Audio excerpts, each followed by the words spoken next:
Jo em presento, jo soc la Montse Celdran, soc patrona de l'entitat d'Amics de la Gent Gran i seré la presentadora i conductora d'aquest acte. No estaré sola, estaré amb l'equip de l'Observatori, que som els que hem engegat i portat a terme aquest projecte, que som la Clara Riba, que és també patrona de l'entitat, i l'Elisa Sala i la Regina Martínez, que són les tècniques de l'Observatori. Potser alguns ja coneixeu, nosaltres vam començar l'Observatori el 2017 i tenia clarament tres objectius. Un, el primer, ser una plataforma de compartir coneixement i que ens serveixi també a l'entitat per continuar creixent i intentar contestar les moltes preguntes que ens fem al voltant de la soledat no desitjada. Si no heu entrat mai, us animem a tafanejar una mica al nostre espai, que ens podeu trobar a la web d'Amics de la Gent Gran, a l'apartat de què fem, i allí podeu veure que hi ha una pestanyeta sobre l'Observatori de la Soledat. Aquesta seria una primera tasca. La segona, estem intentant i estem fent formació en soledat, no només interna, sinó també externa, a la societat, a altres entitats que ens demanen formació en aquest sentit per entendre millor la diversitat i la complexitat que té aquesta soledat no desitjada. I en l'últim terme, també estem portant a terme accions de consultoria i assessoria a entitats i altres territoris que vulguin treballar, vulguin assessorar-se i vulguin saber com poder abordar aquesta realitat que ens trobem en el nostre dia a dia sobre la soledat no desitjada.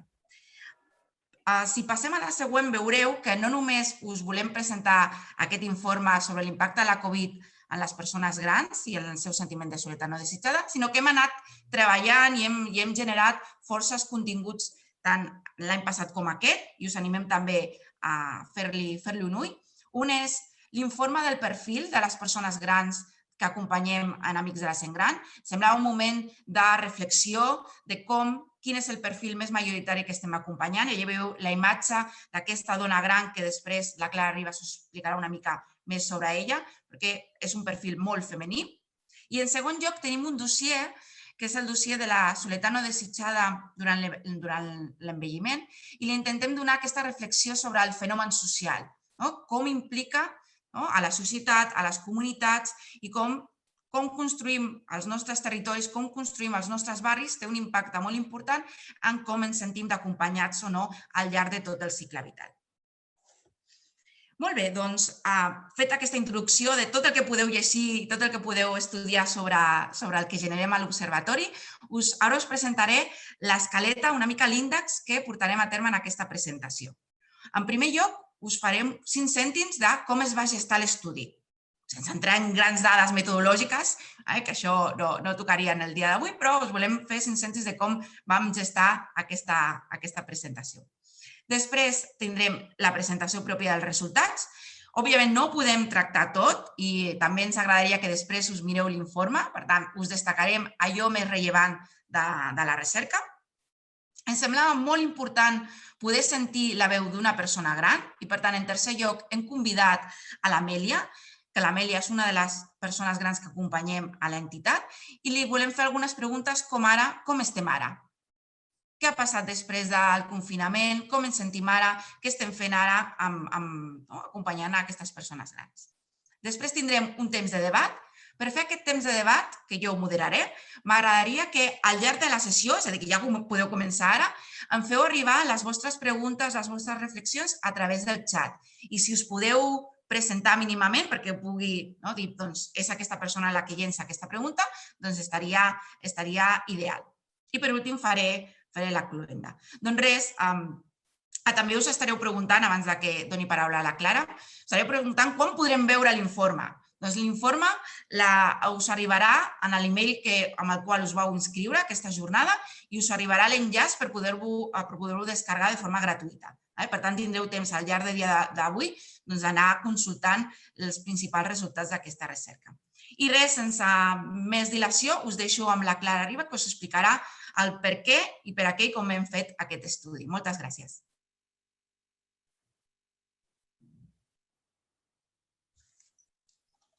Bon dia a tothom. Unes breus paraules només per explicar-vos Quina ha estat la motivació que ens ha portat a fer aquest estudi, quin és l'univers de persones que estudiem i com ho hem fet, quina és la metodologia. Pel que fa a la motivació, tots sabeu que la gent gran ha estat i segueix sent la més afectada per la pandèmia, que durant el confinament va ser el centre del debat mediàtic i que les restriccions les afectaven molt directament, sobretot a la gent que vivia sola. Es va parlar molt d'edatisme, de vulneració de drets de les persones grans i davant de tot aquest panorama la pregunta que ens va sorgir és com va afectar el confinament el sentiment de soledat de les persones que ja abans se sentien soles, abans de la pandèmia. Les va afectar més o menys. I, de fet, no teníem una resposta clara perquè hi havia dos tipus d'hipòtesis complementàries i alternatives.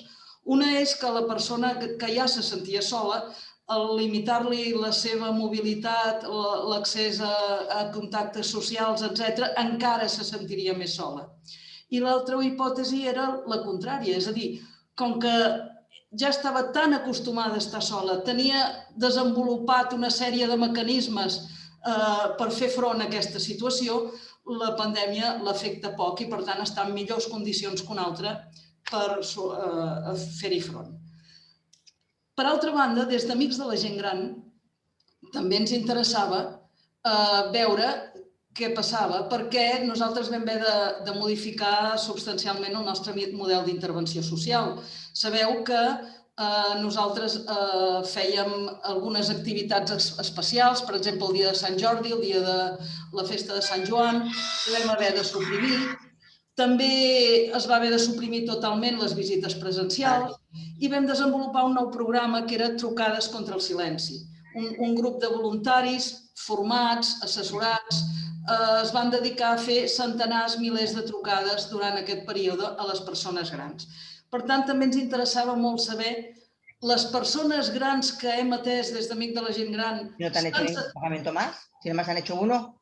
S'han sentit acompanyades, com es valoren les trucades telefòniques i a partir d'aquí ens van sortir moltíssimes més preguntes i tot això ens va portar a dir hem de fer un estudi per analitzar-ho tot això.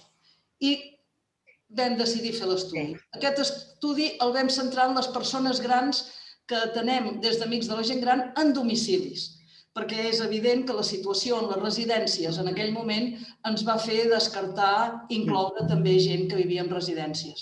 Llavors, tal com us ha dit la Montse, havíem fet un estudi anterior, a principis d'any, sobre quin era el perfil de les persones que nosaltres ateníem. I aquest perfil, en síntesi, és el d'una dona catalanoparlant, de més de 84 anys, que és vídua i viu sola, encara que té fills. Té alguna limitació física que li resta autonomia, que generalment s'ha d'ajudar d'un bastó o d'un caminador, que sofreix alguna malaltia òssia i el seu estat d'ànim generalment és més aviat depressiu. Com que nosaltres vam néixer a Catalunya, un 73% d'aquest col·lectiu viu a Catalunya, però en aquests moments tenim ja gent a València, Madrid, Saragossa i també han estat inclosos en l'estudi. Bé, pel que fa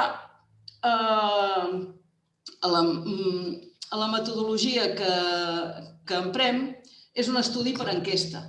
És una enquesta que hem passat a una mostra aleatòria, estratificada per àmbits territorials de 120 persones. Se'ls ha fet en aquestes 120 persones entrevistes telefòniques just després de finalitzada la primera onada, quan després del confinament es van començar a relaxar les restriccions.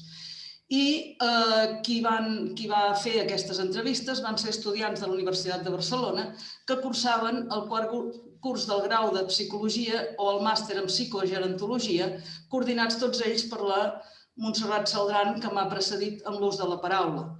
Moltes gràcies a tots ells, sense ells no hagués estat possible fer aquest estudi. I, com us hem dit, l'anàlisi l'hem fet les 4 persones que presentem aquest estudi que col·laborem amb l'Observatori de la Soledat. Sense més preàmbuls, us deixo amb la Regina.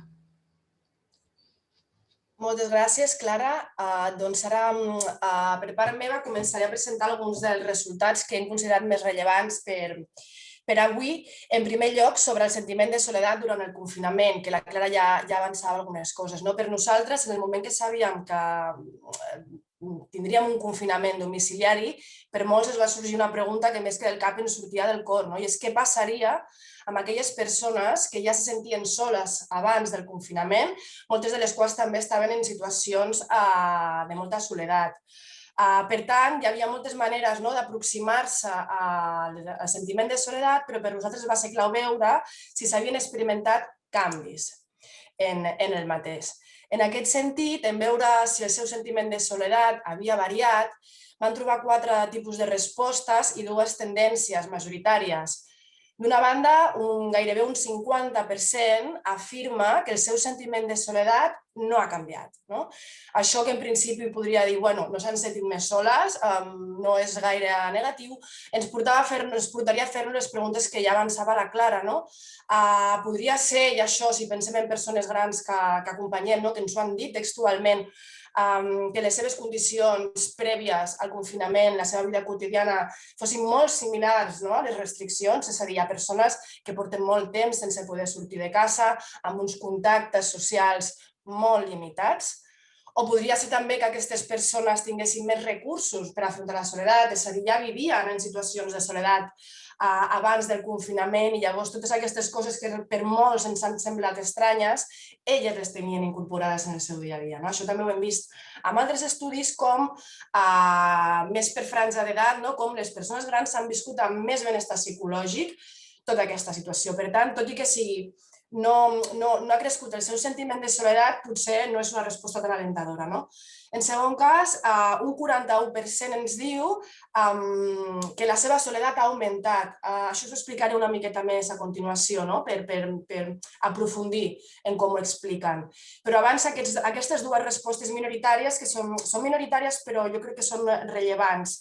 Un 7% diu que no ha tingut mai soledat, i això quan ens apropem al sentiment de soledat o quan hem sentit soledat sabem que molts cops és difícil que em reconegui amb la frase explícita em sento sola, i la pregunta que fèiem era molt directa. I també de vegades, tot i no reconèixer amb el sentir-me sola, això també passa molt quan estic rodejada de gent, envoltada de gent, això no vol dir que no vulgui aprofitar les oportunitats de relació que no tinc d'una forma natural, per dir-ho d'alguna manera, en la meva vida. I tenim un 3%, que és molt poc, però és interessant, que ens diu que la seva soledat ha disminuït. Aquí hauríem d'indagar més en les dades, però és cert que algunes persones van modificar la seva forma de convivència durant el confinament i van passar a viure més acompanyades o a deixar de fer-ho en situacions que els feien sentir soledat no desitjada. Llavors, en aprofundir sobre aquest 41%, m'agradaria aportar alguns testimonis, algunes respostes obertes que ens han donat les persones grans i que ens parlen d'aquesta part qualitativa i subjectiva tan important quan parlem de soledat. En preguntar per què, trobem que gairebé un 43% de les persones associa aquest augment amb la disminució, limitació, absència de contactes socials. Sabem que la soledat té un fort component relacional, perquè abans estava en gent. No veure a través de la finestra persones al carrer, ens diu aquesta dona de 87 anys, la qual cosa ens informa que abans del confinament, quan veia persones pel carrer, quan veia que el seu barri estava viu, que passaven coses, això li feia sentir menys sola, o que aquesta absència l'ha fet sentir més sola. Tenim un segon grup de respostes que hem agrupat en això que es diu soledat relacional, que és un 21%. La soledat existencial. I és quan la soledat s'explica més en termes d'angoixa, de buit, de tristesa, de desmotivació. Aquesta persona ho explica d'una forma molt clara. Tenia un sentiment recurrent de desesperança. O tinc voluntat però estic més trista. Cada cop puc menys i em sento una càrrega. Amb aquest testimoni veiem també l'impacte que té respecte al meu sentiment de pertinença amb els altres, des d'aquesta visió de sentir-me incomplet que pot suposar la soledat existencial. Hi ha un tercer grup majoritari que això potser ens sona molt més, que relaciona la soledat amb l'aïllament físic directament i també fa referències amb les condicions de l'habitatge.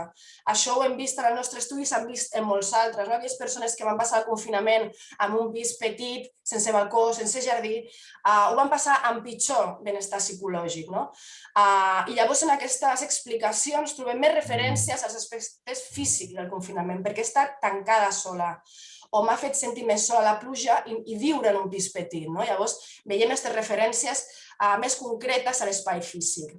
En aquest sentit, simplement m'agradaria, sobre aquesta pregunta que pensem que és central, aportar dues idees. D'una banda, veiem que l'aïllament és important, però que no té per què ser l'única explicació, l'única vivència, l'única qüestió que em faci sentir sola. Llavors, contra això es contraposa molt la soledat existencial, que té molt més a veure amb una part relacionada amb el domini de la introspecció. I d'una altra banda, cada cop que ens apropem amb l'envelliment en general i cada cop que ens apropem a la soledat, veiem que hi ha molta diversitat. Hem vist molta diversitat de respostes, molta diversitat de vivències. Això segurament, aquesta diversitat interpersonal, ens portaria a haver-hi de pensar en respostes heterogènies, en intervencions personalitzades, però és que també veiem molta variabilitat intrapersonal. Hi ha persones que coneixem, que sabem que van començar a sentir-se soles perquè potser fa 4 anys van tenir un deteriorament en la salut, una sèrie de pèrdues, però que amb el confinament tenen una soledat que té més a veure amb la desesperança o amb la desmotivació. Per tant, la soledat, com altres grans qüestions de la vida, pot començar per unes causes i continuar per unes altres. Per això segurament hem de tenir també en la intervenció una visió de procés. Davant de tota aquesta heterogeneïtat hem trobat una resposta homogènia, hem trobat imatges molt estandarditzades de les persones grans, hem trobat d'allò que parlem, que és l'edatisme i la discriminació durant la pandèmia. Nosaltres hem volgut preguntar directament a les persones grans si creuen que han estat discriminades durant la pandèmia. Primer dir que davant d'aquesta pregunta un 25% no va respondre i que entre les persones que van respondre van trobar una opinió molt dividida. En aquest sentit, un 53% diu que sí s'ha discriminat a la gent gran durant el confinament. Recordem que és el confinament, no tota la pandèmia, sinó aquells mesos. I en aquest cas van preguntar per què creuen que sí es va discriminar a les persones grans. Un 27% ens parla d'abandonament, d'invisibilitat i alguna cosa que jo trobo molt interessant de la seva resposta, de continuïtat. No és una cosa que hagi emergit amb la pandèmia perquè el virus és edatista, sinó que vivim en una societat que ja ho era abans. En aquest segon testimoni veiem ha continuat la mateixa indiferència de sempre vers les persones grans. Hi ha un segon grup que ens parla de falta d'atenció, un 26%, i específicament parla de la falta d'atenció mèdica durant aquells mesos. Els metges no atenen a les persones grans pel coronavirus, s'han oblidat dels altres malalts. És això que alguns comencen a parlar, com el grup cooperatiu La Tangente de la Soledat institucional, quan els serveis públics no atenen o abandonen. En un tercer grup trobem aquelles persones que parlen específicament de les restriccions edatistes, d'aquelles restriccions que van patir per tenir una determinada edat, perquè tothom ha tornat a la normalitat menys les coses de la gent gran. Em sento com un zero a l'esquerra. Aquest zero a l'esquerra es parla molt de les conseqüències psicològiques, emocionals i potser en participació que pot tenir l'edatisme. I un quart grup, i com no podria ser d'una altra manera, quan parlem de discriminació ens parla d'atenció residencial i mort, un 16%. Aquesta persona em preguntava si les persones grans havien estat discriminades, deia molt, molt, molt. Se les va deixar morir i això no es fa amb les persones que han treballat i fet créixer Catalunya. Mai voldria anar a una residència. Aquí la primera part del seu testimoni ens parla d'una cosa, i és aquest saldo negatiu que poden sentir moltes persones per haver aportat molt i trobar-se amb aquest abandonament. I en segon lloc, mai voldria una residència. I aquí s'obre aquesta següent pregunta que us vull compartir, que són les pors. En aquest sentit, van preguntar si hi ha coses que abans no li feien por, i ara sí. Un 48% diu que sent por a coses noves per culpa o a causa de la pandèmia. Una tercera part informa de sentir por per sortir al carrer. En aquest sentit, pensarem una mica en com ho hem de fer per tornar a aquesta normalitat que moltes persones tenien, i la Elisa després parlarà de participació i les coses que feien abans. En un segon grup trobem les persones que parlen de la por al comportament aliè. Aquí hem parlat molt durant aquests mesos també d'interdependència. Aquí està el repte de veure com ens entenem interdependents en una societat tan individualista. I aquí fan menció a aquest aspecte. I en un tercer grup, que ha sigut el més gran, ho he deixat pel final, però en aquest cas el més gran ha estat el contagi i la mort, són aquelles persones que són un 40% que diuen, per exemple, agafar el virus i morir-me. Tot i que estic molt malament, no vull això i quedar-me sola, morir sola a casa sense que ningú s'assabenti. Sabem que la mort en soledat ha estat una de les coses més greus durant la pandèmia i que moltes persones s'han viscut les seves hores pensant en això. Llavors, en aquest sentit, i ja per anar finalitzant, pensem que serà molt important conèixer en profunditat aquests esports per poder acompanyar el millor possible en els propers mesos. Dir que les persones que han afirmat que han estat discriminades també informen de tenir una major vulnerabilitat i en aquest sentit, si durant aquests mesos hem vist que és important saber-se vulnerable, és important saber-se interdependent, és molt important saber en quins suports comptem davant d'aquesta realitat que és humana. I en aquest sentit dono pas a la meva companya, l'Elisa, que ens parlarà de participació, que ens parlarà de suport social i com ho van viure les persones durant el confinament. Elisa, quan vulguis. Hola, molt bon dia. Disculpeu perquè estic tenint problemes amb el control del PowerPoint. Potser és més senzill que deixis de compartir el PowerPoint i el comparteixi jo directament. Disculpeu amb aquest... Endavant, sí. Amb aquest petit lapsus de temps. Ja ho tindríem, oi?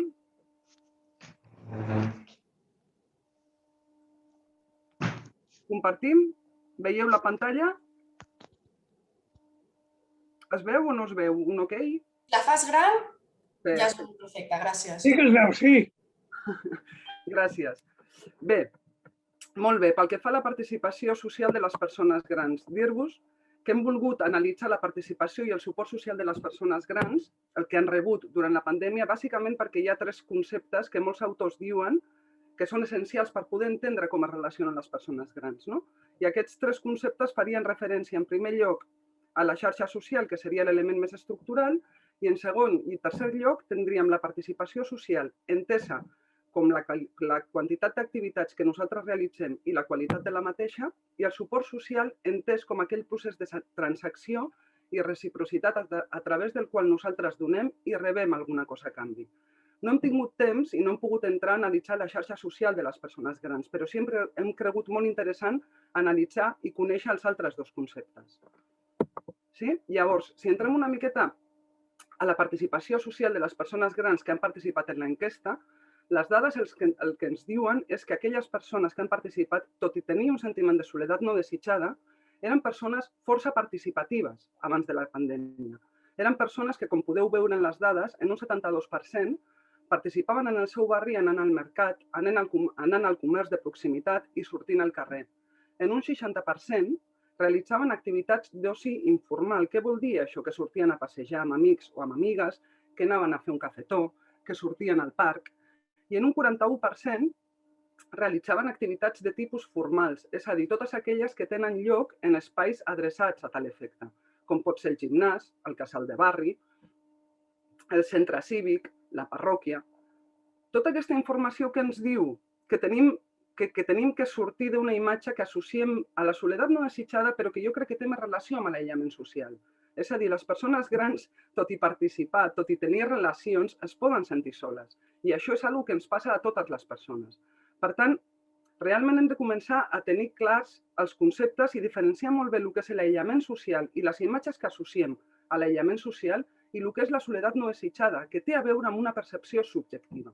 I fugir d'aquella imatge de la persona gran que es veu aïllada en casa, mirant per la finestra i que no relaciona amb ningú, fugir d'aquesta imatge i la seva associació a la soledat no desitjada.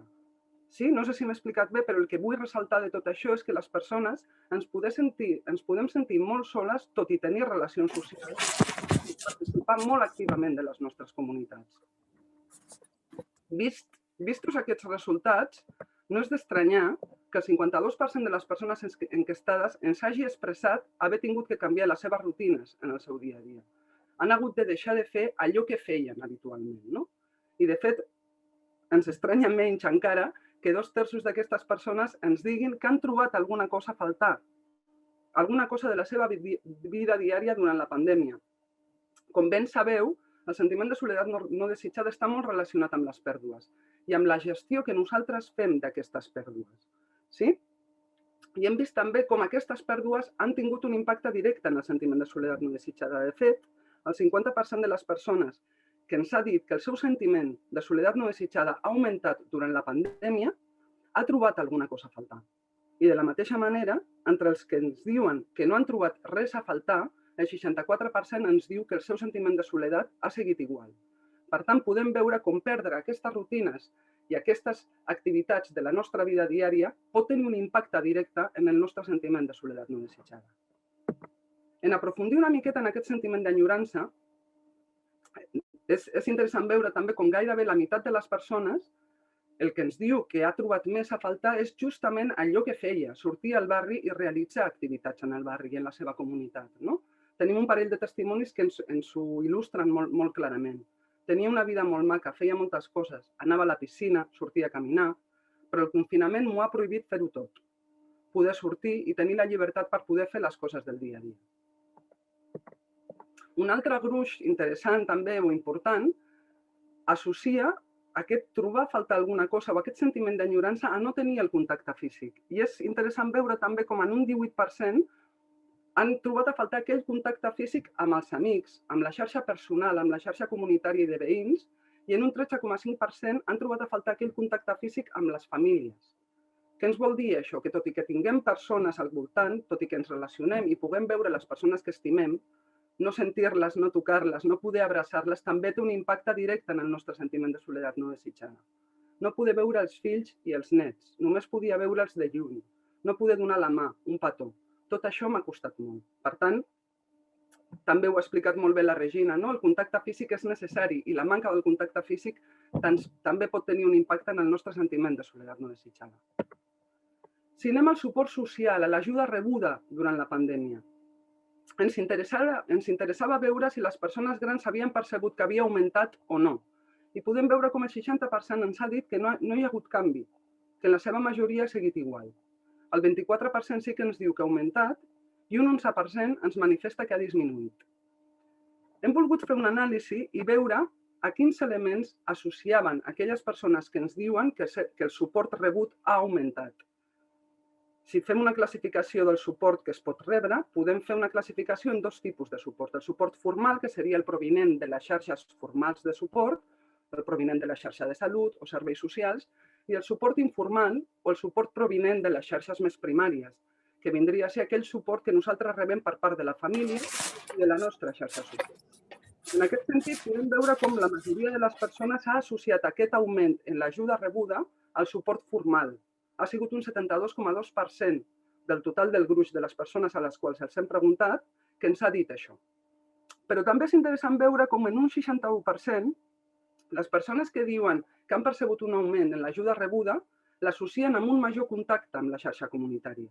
I en un 37,5% l'associen amb un major contacte amb la xarxa familiar. El que ens sorprèn una miqueta en aquest sentit és que la xarxa comunitària ocupa aquest segon lloc per davant de la família. Llavors, ressaltar una miqueta la importància de les xarxes veïnals i les xarxes comunitàries com a factor clau del sentiment de soledat no desitjada. De fet, i seguint una miqueta amb aquesta línia, el capital social es pot entendre a partir de dos dominis. El domini més estructural i més objectiu faria referència als elements més estructurals que tenen a veure amb el capital social. La participació, els contactes, la xarxa social. El capital social subjectiu faria referència a la percepció que nosaltres tenim pel que fa a la seguretat a escala comunitària.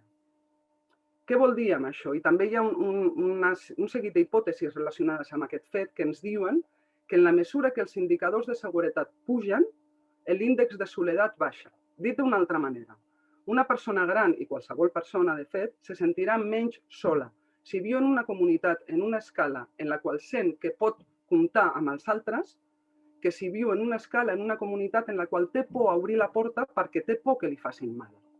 Sí? I el que sí que hem vist és que la xarxa comunitària té un paper molt important en aquest sentiment de soledat. Hem vist com el 65% de les persones que han declarat un augment del contacte amb la seva xarxa social més propera se senten més segures. I de la mateixa manera, el 74% de les persones que diuen que han reduït el contacte amb la seva xarxa de suport més propera se senten més insegures. Per tant, un cop més, ressaltar realment el paper de la xarxa veïnal i de la xarxa comunitària en aquest sentit.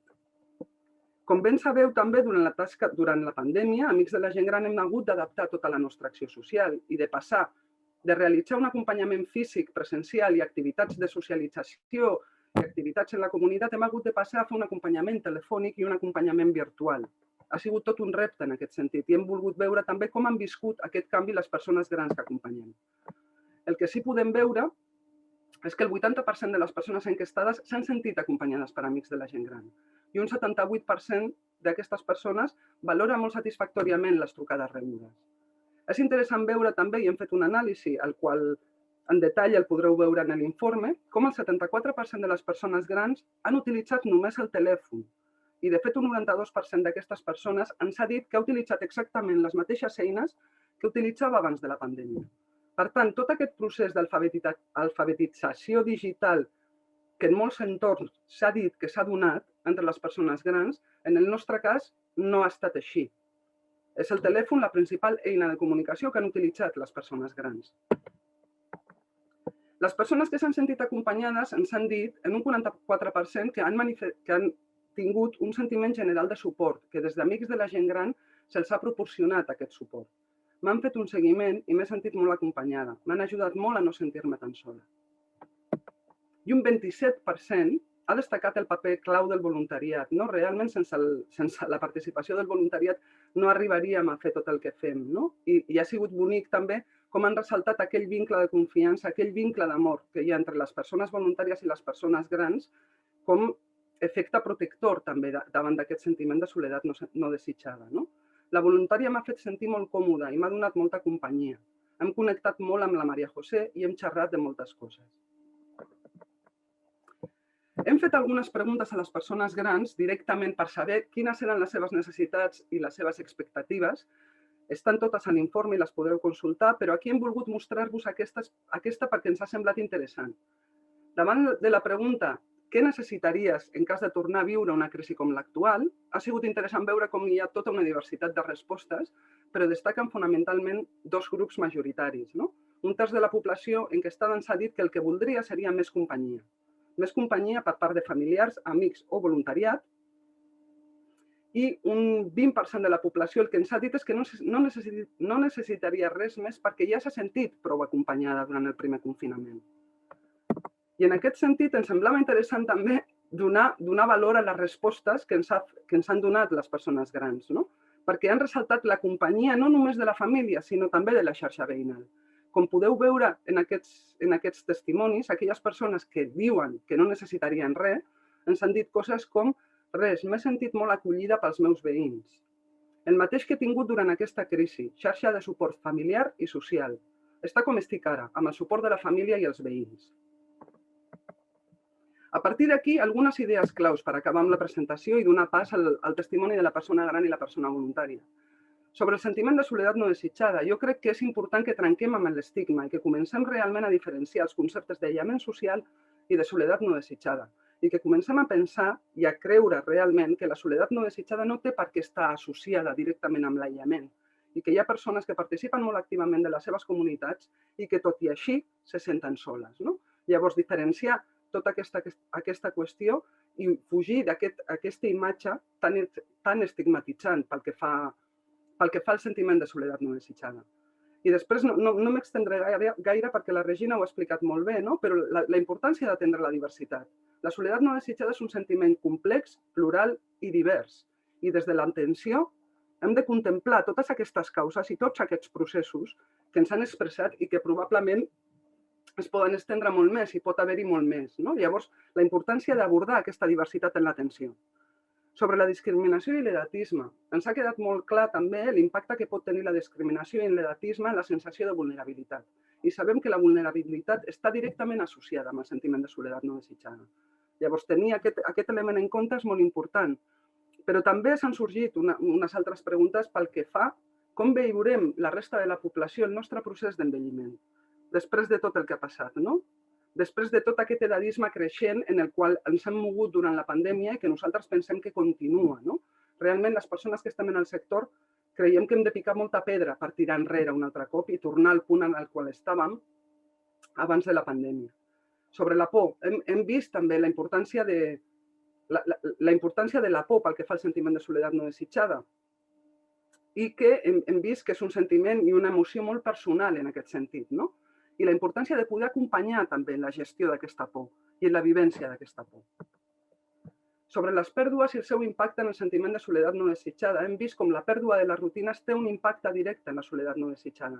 I, de fet, hi ha molta literatura empírica que ens diu el que he dit abans, que és precisament la forma en la que nosaltres manegarem les nostres pèrdues el que determinarà el nostre grau de sentiment de soledat no desitjada. I en aquest cas hem vist com les pèrdues, fins i tot si es consideren excepcionals, tenen un impacte directe en el sentiment de soledat no desitjada. I finalment, sobre el capital social i relacional, hem vist la importància que té la xarxa comunitària com a factor protecció clau contra l'aïllament social i el sentiment de soledat no desitjada, com les persones grans que s'han sentit acompanyades per la seva xarxa social més propera s'han sentit menys soles i més segures. I, per tant, fem èmfasi en la necessitat d'incloure l'acció comunitària com una part essencial de la intervenció social, tant des dels serveis socials i els serveis de salut, com de l'acció contra la soledat no desitjada que fem des del tercer sector social i des del sector públic. I fins aquí la meva intervenció. Donaríem pas al testimoni. Doncs genial, moltes gràcies a les companyes per aquesta síntesi de tot el que podreu trobar després en l'informe, que preguntàvem pel xat quan el rebríeu. Recordeu, el rebreu al llarg d'aquest dia, del dia d'avui, a través de l'email, el mail amb el qual us vau inscriure. I jo no sé si ja està per aquí l'Amèlia i la Carla. Esteu per aquí? Sí, aquí estem. Hola, què tal? Bon dia. Buenos días.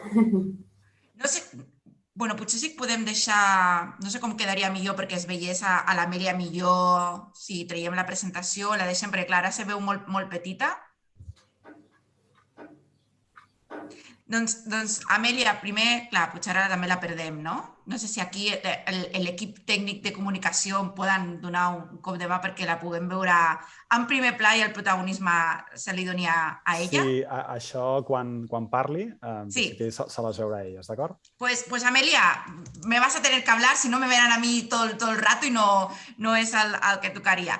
Primer lloc, Amèlia, donar-te les gràcies per ser-hi aquí i per donar una mica la veu de les persones grans. Jo et vaig dir ja ahir que ens vam conèixer per telèfon, et faria 3 preguntetes i tu explica el que tu et sembli més adequat. La primera era com era la teva vida abans de la Covid, abans que aparegués aquesta pandèmia? Què feies? Ay, está muy buena porque siempre he hecho cosas. Yo soy una señora que soy viuda de hace muchos años, no tengo hijos, estoy sola, solo tengo unos primos que son los que me apoyan y me cuidan un poco. ¿Y qué has notado, qué has echado a faltar de lo que hacías? Me decías que solías salir, ¿no? Que salías a la calle, hacías alguna actividad.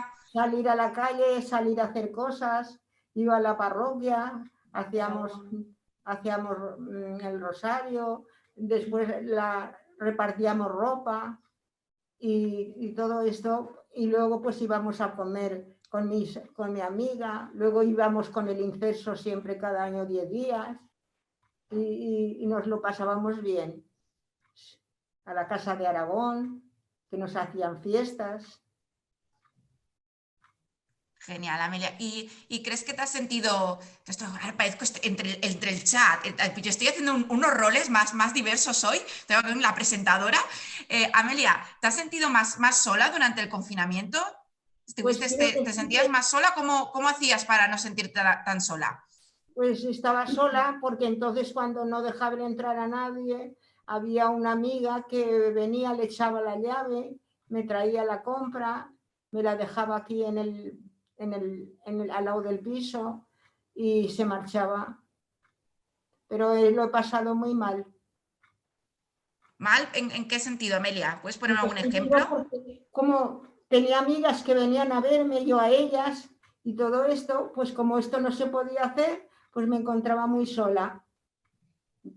Claro. Estoy sola, normalmente sola, porque yo no he tenido hijos, pero como salía tanto con mi amiga, íbamos de viaje, íbamos por el Incenso, aquí íbamos a Zaragoza, a las fiestas, y quiero decir, pues hacían cosas en la Casa de Aragón, cuando hice 85 años nos hicieron una fiesta muy guapa y nos dieron regalos y nos pagaron una comida.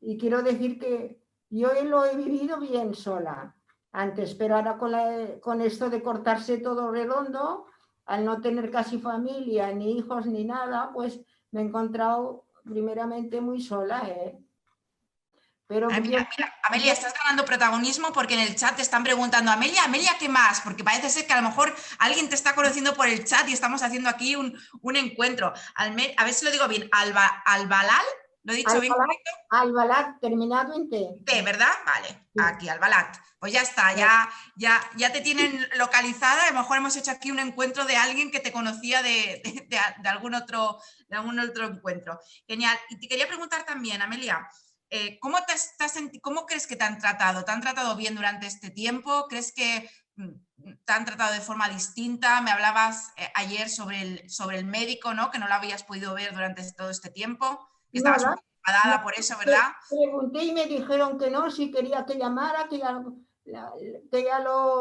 se lo dirían. Digo, y quiero decir que yo ya soy muy mayor y quería que me hace siempre 2 análisis al año, y ahora desde marzo, ahora en marzo hará 1 año que me lo hicieron, ya no me lo han vuelto a hacer más. Y además él me daba muchos muy buenos consejos y no he podido estar con él. Ay, claro, ese vínculo, ¿verdad, Amelia? Y me sabe mal que te emociones, pero es verdad que tenéis ¿no? Muchas personas muy mayores tenéis un buen vínculo, ¿no? con el médico de cabecera, y es una pena, ¿no? Antes hablamos en el estudio, ¿no? Perder esos vínculos que son importantes.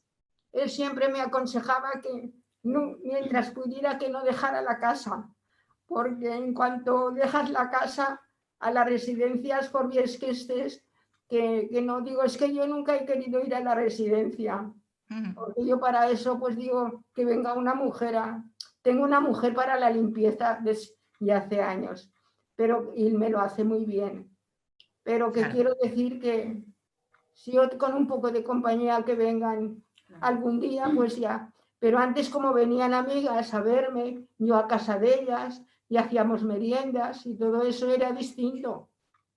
Claro. Claro, para ir terminando con algo más positivo, ¿no? Ahora ha aparecido Carla Farré, ¿no? Que es tu nueva, ¿no? compañía, tu nueva amiga dentro de Amics de la Gent Gran, que además ha sido algo nuevo, ¿verdad, Carla? Porque creo que empezasteis en verano. ¿Cómo te has sentido ahora con este nuevo, ¿no? Esta nueva amistad? Ya me siento muy bien, porque ya lo digo en casa de mis primos, que he tenido mucha suerte con la Carla. Y nosotros que nos alegramos, ¿no? de que hayas podido hacer esta nueva amistad, y además lo que también intentamos, ¿no? transmitir desde Amics de la Gent Gran, lo bueno que es lo que aprenden, ¿no? los voluntarios de vosotros, ¿no? y la gran pérdida que estamos teniendo como sociedad de que se pierda ese vínculo y de que las personas jóvenes no puedan tener ese contacto con vosotros, ¿no? No sé si, Carlas, tú quieres aportar algo en ese sentido, de lo que te ha aportado a ti estar con Amelia. A mi, estar amb ella, la veritat, és com que m'ha mostrat una mica la realitat de com ho passen aquestes persones. Bueno, jo, participant ja fent l'informe, que vaig entrevistar 30 persones, moltes d'elles estaven desesperades i tenien un sentiment de soledat no desitjada molt elevat, i va ser llavors quan vaig dir, hosti, realment ho passen molt malament. I és quan vaig voler començar a fer acompanyament individual, i per això em vaig ficar en contacte amb Amics de la Gent Gran i em van presentar a Amèlia. Però, clar, no l'he pogut acompanyar en el pic més elevat de la pandèmia, claro. Després. Cuando vino Carla, pues ya era distinto, claro. Porque viene un día a la semana, pero si conviene viene 2. Y quiero decir, pues estoy muy contenta con ella porque es muy maja y muy cariñosa. Y además yo cuando voy a comer un día a la semana a casa de mis primos, pues siempre les digo, oye, he tenido mucha suerte. Clar, també el que intentem en aquesta presentació, no? Què hem après, no? Què hem après i també mirar endavant, perquè un dels missatges és sí, quan acabi la Covid, no? Abans algú en el xat, no? Totes les ganes i tot el que volem fer, no? D'abraçades, de tot el que tenim, no? Però malauradament també hem de pensar que hi haurà gent gran que malgrat això encara estarà sola, no? I hem de posar aquests esforços, no? En com serà la nostra vida i com podem, no? Recuperar aquests lligams i aquests vincles, no? tan importants. Jo us agraeixo molt a l'Amèlia i a la Carla la vostra presència aquí i doncs, que ens acompanyeu fins al final si voleu. I ja que ens queden 10 minutets més o menys per anar acabant una mica al final, tenia moltes preguntes. Si us sembla, obriré el torn de preguntes a les companyes. He intentat, perquè us agraeixo molt a tothom que ha participat pel xat, però, ostres, això de multitasking, apuntant al Word les preguntes, ordenant-les i tal, estar en contacte a veure quan seguien, doncs potser em deixo alguna, però he intentat agrupar-les en 4 blocs. Una primera és el que té a veure amb aspectes que us han sorprès d'aquest sentiment de soledat. Hi havia 2 participants, el Carles Comas i el Vicente, que el Vicente sí que s'ha presentat, que és el coordinador del voluntariat de l'Associació Espanyola contra el Càncer, que ens preguntaven que els havia sobtat aquest 49% que no havia sentit aquest augment del seu sentiment de soledat. I ens preguntaven una miqueta a què es pot degut a aquest no augment del sentiment de soledat. No sé si la Regina i l'Elisa volen començar a intentar respondre a aquesta primera pregunta. Teniu alguna hipòtesi al respecte sobre aquesta... Aviam, bé, des del meu punt de vista, llegir aquesta dada d'aquest 49% que diu que no s'ha sentit més sola, penso que també alguna persona voluntària deia al xat, llavors no era necessari que nosaltres féssim les trucades i no ens han dit que se sentin més soles, però no ens han dit que s'hagin deixat de sentir soles en cap moment, i que aquest acompanyament no hagi estat rellevant ni molt menys. Després, quan l'Elisa ha explicat una mica l'impacte de les trucades de les persones voluntàries, es llegeix tota la visió positiva que hi ha hagut d'aquest acompanyament. Llavors, nosaltres una resposta a això no la tenim dintre d'aquesta foto específica que vam fer l'enquesta, però coneixent a les persones que acompanyem i com us ho transmeten, les referents tècniques i les persones voluntàries, per moltes persones la situació abans era molt similar. Aquesta mateixa setmana s'ha publicat un informe a 65 i Más, aquesta revista destinada a parlar de l'envelliment, on més de 100.000 persones abans del confinament ja no sortien de casa, per exemple, o no tenien contacte amb ningú més. Llavors jo crec que aquest 49% ens està parlant no de que durant el confinament no s'hagi agreujat, sinó jo crec que la situació abans del confinament era molt greu, i hi havia moltes persones que ja sentien molta soledat. Sí, de fet, ara recordava, tenia aquí alguns escrits, que tu mateixa, Regina, tens un article de confinar la soledat, que una dona, la Maria, de 91 anys, li preguntaven pel seu confinament i deia, bueno, quin confinament? El d'ara o el que ja porto? Efectivament. Per tant, això és molt una reflexió que feia abans també, de sí, tothom té unes ganes terribles de... Jo no sé quants cafès tinc ja pendents, és a dir, acabaré addicta al cafè, de tot el que tenim pendent de fer quan la pandèmia ens deixi, però malauradament hi ha gent que porta ja molt temps en aquest sentiment de soledat i que l'arrastrarà, si no fem més accions, el seguirà arrastrant després. Efectivament. No sé, Elisa, si vols comentar alguna cosa, si hi ha més preguntes per poder facilitar més la paraula.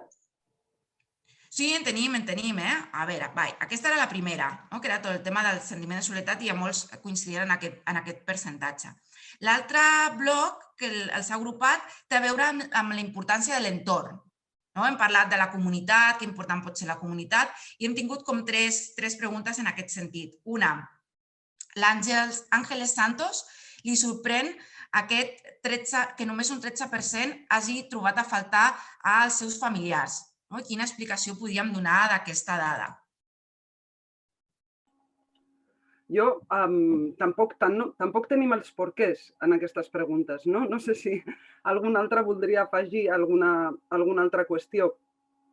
El que sí volem dir és que hagin trobat a faltar, o sigui, que aquest 13% hagi ressaltat això, no vol dir que la resta no les hagin trobat a faltar, tampoc.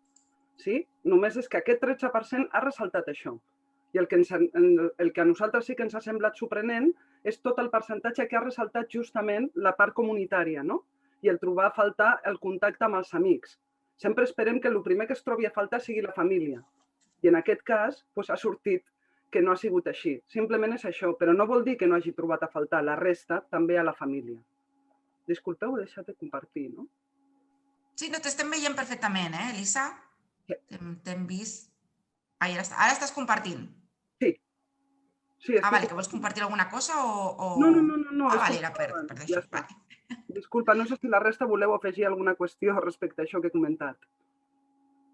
Bueno, segurament també el que tots hem notat és el gran canvi en el nostre dia a dia. I el dia a dia de moltes persones grans, d'amics de la gent gran, és el barri. Per tant, quan tu penses què trobo a faltar, és què trobo a faltar al barri. És a dir, la primera, no? És a dir, clar, la família sí que potser la veig de tant en tant i em truquen i tal, però el meu dia a dia era sortir, trobar-me amb la veïna, trobar-me tal, anar al casal, i això és el que he perdut. I és el que noto més a faltar. Perquè la família potser sí que està allà i truca i està més pendent. Però és aquest, no? El poc que em quedava, el poc que podia aguantar-me per seguir el dia a dia, això ho he perdut. I com està costant... De fet, teníem una altra pregunta sobre el tema de l'entorn, que era el Joan Cortadellas, que és de la llar d'avis de Sant Cugat, que ens preguntava sobre aquesta esquerda digital, bretxa digital, que també ha dificultat. Molts casals han començat a fer alguna activitat online, però moltes persones grans que nosaltres acompanyem, el tema online no el tenen. I, per tant, el poder recuperar part de la seva vida, del seu entorn, doncs és més dificultós. Que ho veiem molt clarament, Regina, Elisa, Clara, en l'informe, que la majoria fan servir només el telèfon clàssic.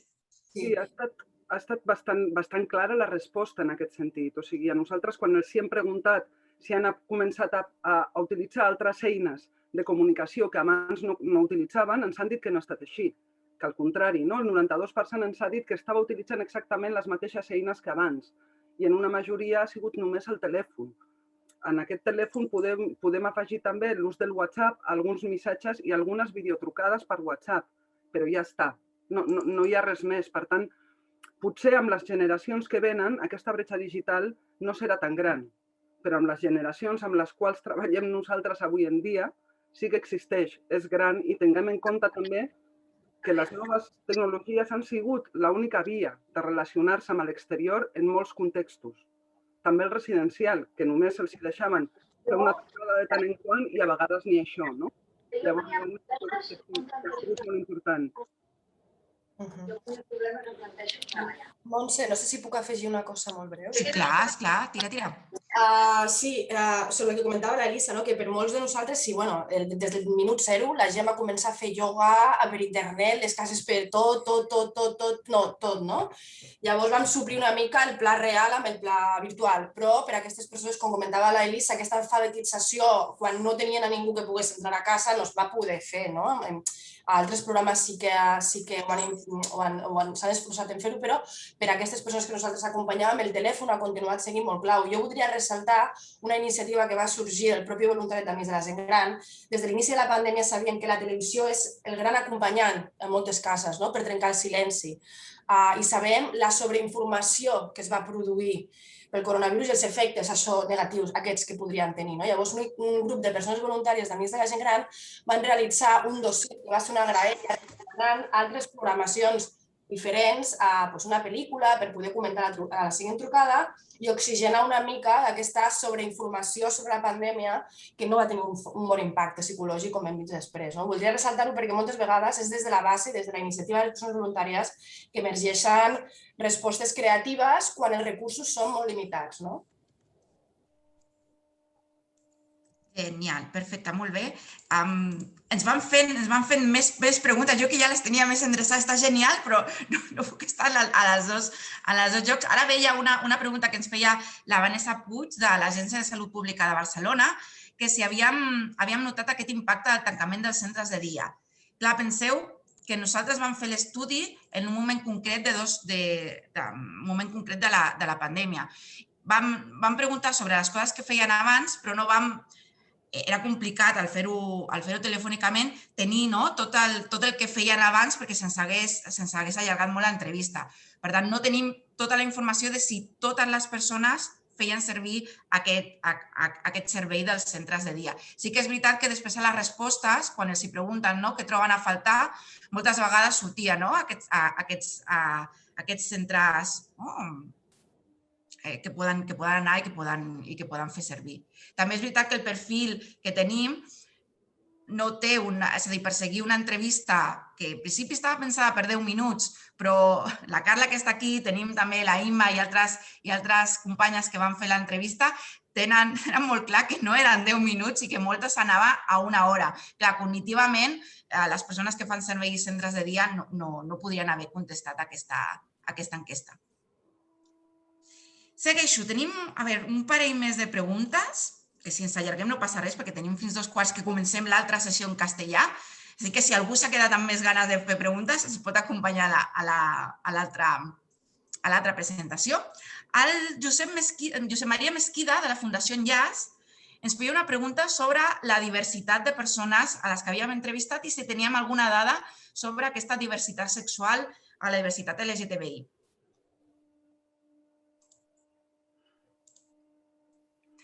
Jo la puc contestar, però la tinc que... Clar, nosaltres no vam preguntar res sobre aquesta dada. Per tant, podia ser que les persones que haguéssim entrevistat sentissin gais, lesbianes, trans, però aquesta dada no la tenim recollida. No la vam recollir, per tant, és una llàstima. I aquí podíem buscar, Josep, si hi ha d'altres estudis que ens parlin específicament d'aquesta diversitat sexual Covid i envelliment. No sé si Regina, Elisa, Clara... Sí. Digues, Regina. No hem preguntat específicament per això, sinó com veieu les preguntes eren molt àmplies, perquè t'has sentit més sol durant el confinament i estaven molt abassades a la qüestió del confinament.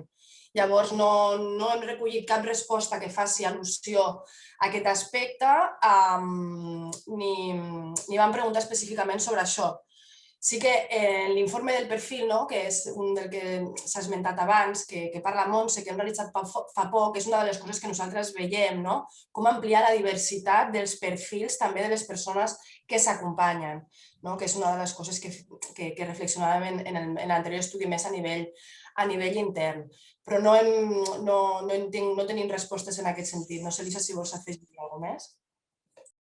Jo simplement voldria afegir que realment jo crec que hem de reconèixer que és una qüestió pendent analitzar tot aquest tema i poder incloure-ho també en l'agenda de recerques a realitzar, així com el sentiment de soledat des d'una perspectiva de gènere és importantíssim que generem coneixement al respecte.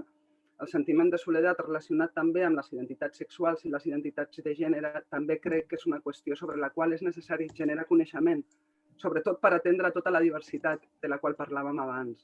Simplement dir que sí que pensem, sobretot des de l'Observatori, que és una qüestió pendent i que l'hauríem d'abordar en algun moment donat, que l'haurem d'abordar, de fet. Moltes gràcies per la vostra resposta i com a membre de la Fundació Enllaç em poso a la vostra disposició per qualsevol col·laboració en l'àmbit de recerca respecte a aquesta qüestió. Gràcies. Ja tenim nou estudi i que queda gravat, Josep? Vinga, anem a l'últim bloc que tenia aquí apuntat. Està genial, us agraeixo molt, us agraïm molt totes les intervencions pel xat, perquè està sent molt interessant poder compartir aquest espai i que haguem tingut dins de la programació poder donar aquest espai de compartir les vostres reflexions. Jo he agrupat l'última part, tot el tema que té a veure amb les discriminacions. Perquè, com heu vist a la presentació, teníem una pregunta sobre si s'han sentit discriminats, com han sigut acompanyats, i hem tingut com 4 intervencions. L'Àngel Vilanova es preguntava aquest abandonament per part de les administracions. L'Amparo Roca, psicòloga de la Fundació Llar, ens parlava sobre aquest excés de proteccionisme, de paternalisme que hem tingut tant en les persones que viuen a la comunitat com, malauradament, en les persones que estan a centres residencials. el Marc Sajarès, el coordinador de projectes de gent gran del Consell Esportiu del Pla de l'Estany, també ens feia una reflexió sobre el valor que donem a l'envelliment, el valor que donem a les persones grans, que és un tema dels que ens quedaran, de quin paper tenen. Jo tenia aquí apuntat que com Amics de la Gent Gran som una entitat de voluntariat, no sé si heu vist últimament a la premsa titulars en quan la pandèmia ha rejuvenit, que són més joves els solidaris, com si això fos un valor important. Està genial que els joves s'impliquen al voluntariat, però, ostres, si la gent gran que fa voluntariat, com els hem ajudat a que continuen fent la tasca i es motiven per ser voluntaris? Per tant, valorar aquest valor de les persones grans. I la Yolanda, de Vincles, també es feia una pregunta de veritat s'han sentit tan abandonats per les institucions? És a dir, que aquí hi ha com una crida a què ha passat. També l'Amèlia ens parlava de la pèrdua d'aquest vincle amb el metge de capçalera. Doncs quina reflexió podem fer al voltant d'aquestes discriminacions i el tracte que hem pogut donar a les persones grans. Sobre això, molt breu, a col·lació d'aquesta pregunta, si realment s'han sentit tan abandonats. Clar, pensem que quan vam preguntar si les persones havien estat discriminades, dèiem que un 24% no va respondre. I entre les persones que van respondre, ara sí, una mica més de la meitat va dir que sí. Llavors ja estem parlant d'una proporció que no és tan gran. Entre aquestes sí que es parla directament d'abandonament, però jo crec que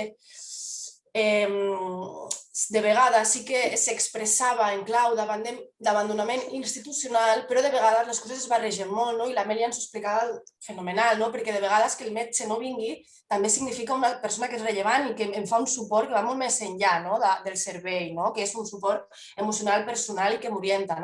Llavors, bé, crec que sí, hi ha moltes persones que han parlat d'aquest abandonament i que van sentir, sobretot, pensem, i recordo que es va fer l'estudi just quan es va acabar la pandèmia.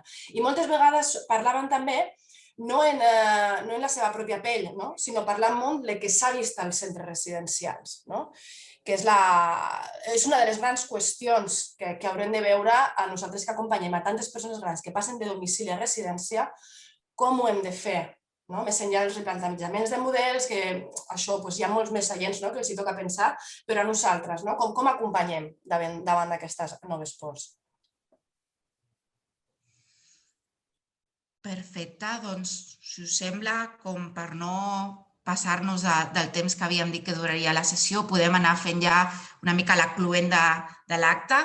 De nou, agrair a tothom dins del xat de les preguntes que ens han anat arribant, l'interès per l'estudi, l'interès per veure com seguim acompanyant les persones grans que se senten soles.